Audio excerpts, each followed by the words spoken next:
마음을 담아. 출애굽기 18장 24절에서 25절 말씀. 이에 모세가 자기 장인의 말을 듣고 그 모든 말대로 하여 모세가 이스라엘 무리 중에서 능력 있는 사람들을 택하여. 아멘. 가부, 깐부, 깐부라는 단어가 어떤 뜻인지 알고 있나요? 영화에서 유명해진 단어인데 딱지치기나 구슬치기를 할 때 같은 편을 의미해요. 쉬운 말로는 짝꿍, 동지의 단어가 있어요. 우리는 성경 속에서의 깐부, 즉 성경 속에서의 짝꿍을 살펴보려고 해요. 오늘은 어떤 짝꿍이 기다리고 있을까요? 바로 모세와 이드로예요. 짝꿍은 같은 나이의 친구로만 가능한 걸까요? 또래가 아니더라도 가족끼리 좋은 짝꿍이 될 수 있어요. 모세는 십보라와 결혼했고 십보라의 아버지인 장인어른이 이드로였어요. 모세가 이스라엘 사람들을 애굽에서 데리고 나올 때 모세는 장인어른과 멀리 떨어져서 지냈어요. 하나님의 도우심으로 모세와 60만 명 이상의 이스라엘 사람들은 애굽에서 나올 수 있었어요. 이들이 광야에서 지낼 때 모세는 이드로를 다시 만났어요. 두 사람은 오랜만에 만나서 반갑게 인사를 나누었고 그동안 하나님께서 어떻게 도와주시고 인도해 주셨는지 이야기를 나누었어요. 이드로는 이스라엘 사람들 사이에 문제가 생기면 모세에게 가서 도움을 요청하는 것을 보았어요. 모세를 찾아온 사람들이 얼마나 많았는지 모세는 아침부터 저녁까지 쉬지도 못하고 계속 재판을 했죠. 판결을 내리는 사람이 모세 단 한 사람밖에 없었기 때문에 이드로는 모세가 너무나도 힘들어 보였어요. 그것을 이상하게 여긴 이드로는 모세에게 물었어요. 모세, 왜 혼자서 일을 하고 있나? 그러자 모세가 대답했어요. 백성들이 하나님의 뜻을 알고자 저를 찾아오기 때문입니다. 문제가 생겼을 때 재판을 해주고 하나님의 법을 알려주고 있습니다. 이드로는 하루 종일 일해야 하는 모세와 모세를 만나려고 한없이 기다려야 하는 사람들 모두가 안타까웠어요.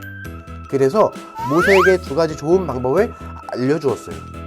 모세, 먼저 사람들에게 하나님의 법을 알려주게. 다음으로는 자네처럼 재판할 사람들을 세워서 함께 일을 행하게. 그러나 아무나 재판관으로 삼지 말고 하나님을 두려워하고 진실하며 거짓으로 이득을 보지 않는 사람들을 선택하게. 그들을 1000부장, 100부장, 50부장, 10부장으로 세우는 걸세. 쉬운 문제는 그들이 재판하고 어려운 문제는 모세 자네가 재판하면 어떻겠나? 이처럼 도움이 될 수 있는 말을 조언이라고 해요. 이드로는 미디안 땅의 지도자였기 때문에 어떻게 해야 잘 다스릴 수 있는지 좋은 방법을 알려줄 수 있었어요. 모세도 한 나라의 지도자이기 때문에 이드로의 말을 듣고 자존심이 상하거나 마음이 불편할 수도 있어요. 하지만 모세는 이드로의 말을 잔소리가 아닌 조언으로 받아들였어요. 그래서 백성들에게 하나님의 법이 어떤 것인지 알려주었고 여러 사람을 세워서 함께 일을 했어요. 모세는 예전보다 부담감이 줄어들었고 백성들도 필요할 때마다 10부장, 50부장, 100부장, 1000부장에게 찾아가서 물어보았지요. 모세와 이스라엘 백성들 모두에게 좋은 방향으로 나아갈 수 있게 되었어요. 여러분은 어려움에 처한 짝꿍을 봤을 때 이드로처럼 조언을 하는 편인가요? 아니면 짝꿍이 스스로 해결하라고 가만히 있는 편인가요? 다른 사람을 위해 도움 주는 말을 할 때에는 짝꿍을 위하는 마음을 가득 담아서 해야 해요.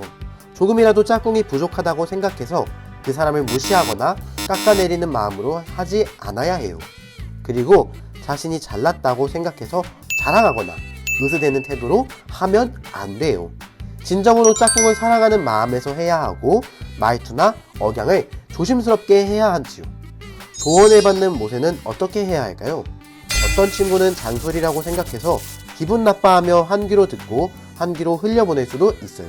또 어떤 친구는 자신이 부족하다고 생각해서 상대방의 의견을 경청할 수도 있어요.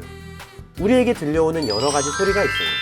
그 소리들이 진정으로 우리를 위한 소리인지 하나님의 말씀에 맞는 것인지 생각해봐야 해요. 우리는 살면서 하나님께서 보내주신 짝꿍을 만나게 돼요. 그 짝꿍들과 함께 살아가면서 여러 가지 이야기를 나눌 텐데 이드로와 모세와 같이 서로에게 도움을 주는 말을 하거나 듣는 시간이 있을 거예요. 두 사람 모두가 상대방을 생각하는 마음을 담아서 말하고 듣는 것을 통해 좋은 방향으로 나아가길 바랍니다. 그리고 하나님께서도 우리에게 조언하실 때가 있어요. 하나님께서 마음을 가득 담아 성경 말씀을 통해서, 설교 말씀을 통해서 우리에게 말씀해 주시지요. 하나님의 마음을 담은 조언을 잘 새기는 친구들이 되길 바랍니다. 함께 기도해요. 지혜의 하나님, 언제나 우리에게 하나님의 지혜를 조언해 주시고 말씀해 주셔서 감사합니다. 때로는 주변 사람들을 통해서도 깨닫게 해주셔서 감사합니다. 도움의 말을 들을 때 경청하길 원합니다. 그리고 누군가에게 조언할 때는 하나님의 마음을 가득 담아 상대방을 위하는 마음으로 하길 원합니다. 날마다 하나님의 지혜로 살아갈 수 있게 도와주세요. 예수님의 이름으로 기도합니다. 아멘.